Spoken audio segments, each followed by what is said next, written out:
A Bad Case of Stripes by David Shannon. Have you seen this book before? Look at her. She looks sick, doesn't she? And she's got stripes. What is she drinking here?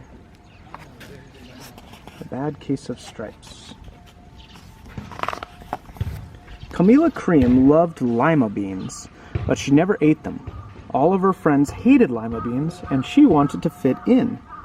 Camilla was always worried about what other people thought of her.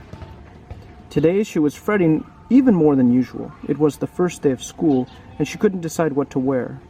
There were so many people to impress. She tried on 42 outfits, but none seemed quite right. She put on a pretty red dress and looked in the mirror. Then she screamed! Her mother ran into the room, and she screamed too. "Oh my heavens," she cried, "you're completely covered with stripes." This was certainly true. Camilla was striped from head to toe. She looked like a rainbow. Mrs. Cream felt Camilla's forehead. "Do you feel all right?" she asked. "I feel fine," Camilla answered, "but just look at me." "You get back in bed this instant," her mother ordered. "You're not going to school today." Camilla was relieved. She didn't want to miss the first day of school, but she was afraid of what other kids would say, and she had no idea what to wear with those crazy stripes. That afternoon, Dr. Bumble came to examine Camilla. "Most extraordinary," he exclaimed. "I've never seen anything like it. Are you having any coughing, sneezing, runny nose, aches, pains, chills, hot flashes, dizziness, drowsiness, shortness of breath, or uncontrollable twitching?" "No," Camilla told him. "I feel fine." "Well then," Dr. Bumble said, turning to Mrs. Cream, "I don't see any reason why she shouldn't go to school tomorrow. Here's some ointment that should help clear up those stripes in a few days. If it doesn't, you know where to reach me." And off he went. He doesn't think it's a problem, does he? The next day was a disaster. Everyone at school laughed at Camilla. They called her Camilla Cran and Night of the Living Lollipop. She tried her best to act as if everything were normal. But when the class said the Pledge of Allegiance, her stripes turned red, white, and blue, and she broke out in stars. Like an octopus, huh? Her colors are changing. The other kids thought this was great. One yelled out, "Let's see some purple polka dots." Sure enough, Camilla turned all purple polka dotty. Someone else shouted, "Checkerboard!" and a pattern of squares covered her skin. Soon everyone was calling out different shapes and colors, and poor Camilla was changing faster than you can change channels on a TV. Look, she's even got letters on her. And she's got army pattern over here, some tile floor looks like. There's the American flag there, polka dots up here. That night, Mr. Harms, the school principal, called. "I'm sorry, Mrs. Cream," he said. "I'm going to have to ask you to keep Camilla home from school. She's just too much of a distraction. And I've been getting calls from other parents. They're afraid those stripes may be contagious." Camilla was so embarrassed. She couldn't believe that 2 days ago everyone liked her. Now nobody wanted to be in the same room with her. Her father tried to make her feel better. "Is there anything I can get you, sweetheart?" he asked. "No, thank you," sighed Camilla. What she really wanted was a nice plate of lima beans, but she had been laughed at enough for one day. Did the lima beans cause her to be colored like that? Well, yes, I see," Dr. Bumble mumbled when Mr. Cream phoned the next day. "I think I'd better bring in the specialists. We'll be right over." About an hour later, Dr. Bumble arrived with 4 people in long white coats. He introduced them to the Creams. "This is Dr. Grop, Dr. Sponge, Dr. Cricket, and Dr. Young." Then the specialists went to work on Camilla. They squeezed and jabbed, tapped and tested. It was very uncomfortable.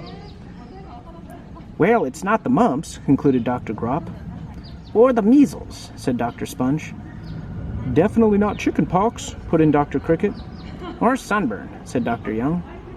"Try these," said the specialists. They each handed her a bottle filled with different colored pills. "Take one each before bed," said Dr. Grop.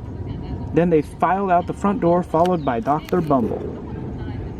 Look at all these colors again. Uh-oh. That night, Camilla took her medicine. It was awful. When she woke up the next morning, she did feel different, but when she got dressed, her clothes didn't fit right. She looked in the mirror, and there, staring back at her, was a giant, multicolored pill with her face on it. That's funny. Do you like that? I love the picture. She took so much medicine, she turned into medicine. Dr. Bumble rushed over as soon as Mrs. Cream called, but this time, instead of the specialists, he brought the experts. Dr. Gourd and Dr. Mellon were the finest scientific minds in the land. Once again, Camilla was poked and prodded, looked at and listened to. The experts wrote down lots of numbers. Then they huddled together and whispered. Dr. Gourd finally spoke. "It might be a virus," he announced with authority. Suddenly, fuzzy little virus balls appeared all over Camilla. "Or possibly some form of bacteria," said Mr. Mellon. Out popped squiggly little bacteria tails. "Or it could be a fungus," added Dr. Gourd. Instantly, Camilla was covered with different colored fungus blotches. The expert looked at Camilla and then at each other. "We need to go over these numbers again back at the lab," Dr. Gourd explained. "We'll call you when we know something else." But the experts didn't have a clue, much less a cure. Well, she's got all sorts of problems, doesn't she? By now, the TV news had found out about Camilla. Reporters from every channel were outside her house telling her the story of the bizarre case of the incredible changing kid. Soon, a huge crowd was camped out on the front lawn. Look at that. Look, there's hippies even. All sorts of news reporters and neighbors. The Creams were swamped with all kinds of remedies from psychologists, allergists, herbalists, nutritionists, psychics, an old medicine man, a guru, and even a veterinarian. Each so-called cure only added to poor Camilla's strange appearance until it was hard to even recognize her. Uh-oh. She sprouted roots and berries and crystals and feathers and a long furry tail, but nothing worked. Oh man. This is what happens when you take all sorts of medicine and your name is Camilla. I guess so. Wow.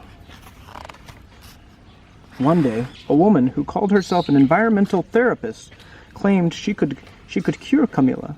"Close your eyes," she said. "Breathe deeply and become one with your room." "I wish you hadn't said that," Camilla groaned. Slowly, she started to melt into the walls of her room. Her bed became her mouth, her nose was a dresser, and 2 paintings were her eyes.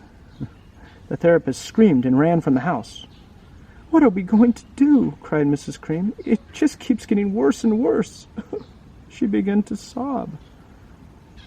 Wow. Anything that anybody says is what happens to Camilla. Why is that? Why is that?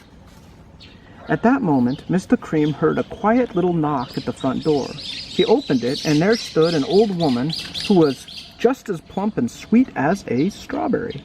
"Excuse me," she said brightly, "but I think I can help." What can she do? She went into Camilla's room and looked around. "My goodness," she said with a shake of her head. "What we have here is a bad case of the stripes. One of the worst I've ever seen." She pulled a container of small green beans from her bag. "Here," she said. "These might do the trick." "Are those magic beans?" asked Mrs. Cream. "Oh, my, no," replied the kind old woman. "There's no such thing. These are just plain old lima beans. I'll bet you'd like some, wouldn't you?" she asked Camilla.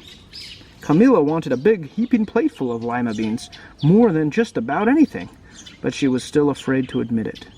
"Yuck," she said. "No one likes lima beans, especially me." "Oh dear," the old woman said sadly. "I guess I was wrong about you." She put the beans back into her bag and started toward the door. Camilla watched the old woman walk away. Those beans would taste so good. And being laughed at for eating them was nothing compared to what she'd been going through. She finally couldn't stand it. "Wait," she cried. "The truth is, I really love lima beans." "I thought so," the old woman said with a smile. She took a handful of beans and popped them into Camilla's mouth. "Mmm," Camilla said. And look at Camilla's mouth. The bed. Suddenly, the branches, feathers, and squiggly tails began to disappear. Then the whole room swirled around. When it stopped, there stood Camilla, and everything was back to normal. "I'm cured!" she shouted.